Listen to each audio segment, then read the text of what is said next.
Hi, welcome to the physics side. This is Neha Dashora.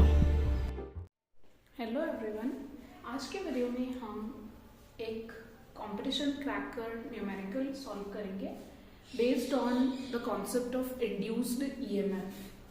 So let us begin. इस question में हमें given है कि एक सर्कुलर कॉइल है, यूनिफॉर्म सर्कुलर कॉइल. वो एक magnetic field, uniform magnetic field B में रखा हुआ है और यहाँ मैग्नेटिक फील्ड को मैंने डॉट्स से बताया हुआ है. डॉट्स या डॉटेड मैग्नेटिक फील्ड का मतलब होता है magnetic field outward normal to the plane है, जबकि कॉइल का एरिया इस प्लेन में रखा हुआ है. यानी क्वेश्चन में कंडीशन गिवन है कि कॉइल का एरिया या कॉइल का प्लेन और मैग्नेटिक फील्ड की डायरेक्शन आपस में परपेंडिकुलर है. इस सिचुएशन में कॉइल का जो एरिया वेक्टर होगा उसकी डायरेक्शन ऑब्वियसली नॉर्मली आउटवर्ड होगी कि एरिया वेक्टर हमेशा एरिया या प्लेन के नॉर्मली आउटवर्ड होता है. तो एरिया वेक्टर भी नॉर्मली आउटवर्ड है और मैग्नेटिक फील्ड भी नॉर्मली आउटवर्ड है क्योंकि हमने डॉट से रिप्रेजेंट किया है. रिप्रेजेंटेशन ऑफ वेक्टर फील्ड्स मैंने एक वीडियो पहले बनाया है, आप चेकआउट कर सकते हैं, उसमें पूरा एक्सप्लेन किया है. तो कुल मिला के यहाँ पर इस कंडीशन में डायरेक्शन ऑफ मैग्नेटिक फील्ड भी नॉर्मली आउटवर्ड है, एरिया वेक्टर भी नॉर्मली आउटवर्ड है. यानी बी और ए वेक्टर दोनों आपस में पैरेलल हुए तो उनके बीच में एंगल हुआ 0 डिग्री. ये तो हमारा हो गया डिस्कशन.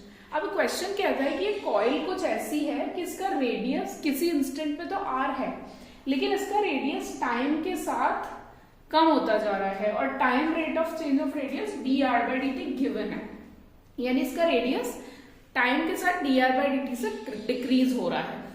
तो आपको फाइंड करना है इंड्यूस्ड ईएमएफ उस इंस्टेंट के लिए जब इसका रेडियस आर है. किसी इंस्टेंट पे रेडियस आर होगा, ऐसे तो कम हो रहा है, लेकिन एक पर्टिकुलर इंस्टेंट पे आर है, तब के लिए आपको इंड्यूस्ड ईएमएफ डिटरमाइन करना है. तो इसको सॉल्व करेंगे. इंड्यूस्ड ईएमएफ निकालने के लिए जो फैराडेज लॉ, इंड्यूस्ड ईएमएफ का मैग्नीट्यूड निकालना है. तो Faraday's law of electromagnetic induction से इंड्यूस्ड ईएमएफ का magnitude d phi by d t होता है. ठीक है, तो वो हम फैराडेज लॉ का फॉर्मूला यहाँ यूज कर रहे हैं. E is equal to d phi, क्योंकि मैग्नीट्यूड है. ऐसे तो minus d phi by d t होता है, लेकिन सिर्फ मैग्नीट्यूड है, मॉडुलस लगाया हुआ मैंने, मैग्नीट्यूड है, इसलिए हमें माइनस साइन नहीं लेना है. लेकिन फाई की वैल्यू फाइंड करेंगे पहले. तो फाई होता है B A cos theta, but theta तो यहाँ 0 है, मैंने पहले ही स्पेसिफाई कर दिया. बी मैग्नेटिक फील्ड बी ही गिवन है.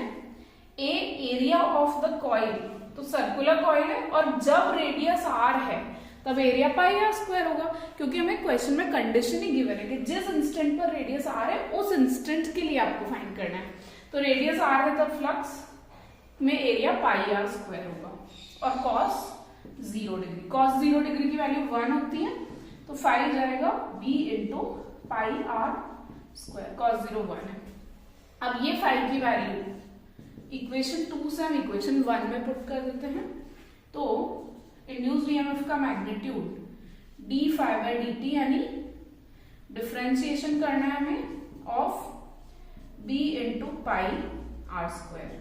अब इसमें से बी और पाई तो कांस्टेंट है, पाई भी कांस्टेंट है, डिफरेंशिएशन केवल होगा आर स्क्वायर का, d by d t of r square.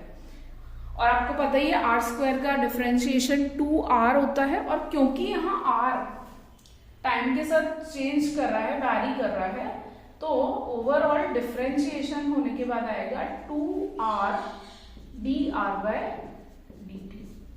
Okay, further थोड़ा सा इसको रीअरेंज करेंगे. 2 pi r b dr by dt. ये हमारा इंड्यूस्ड ईएमएफ रिजल्ट है, इस क्वेश्चन का आंसर है. That's all for today. Thank you.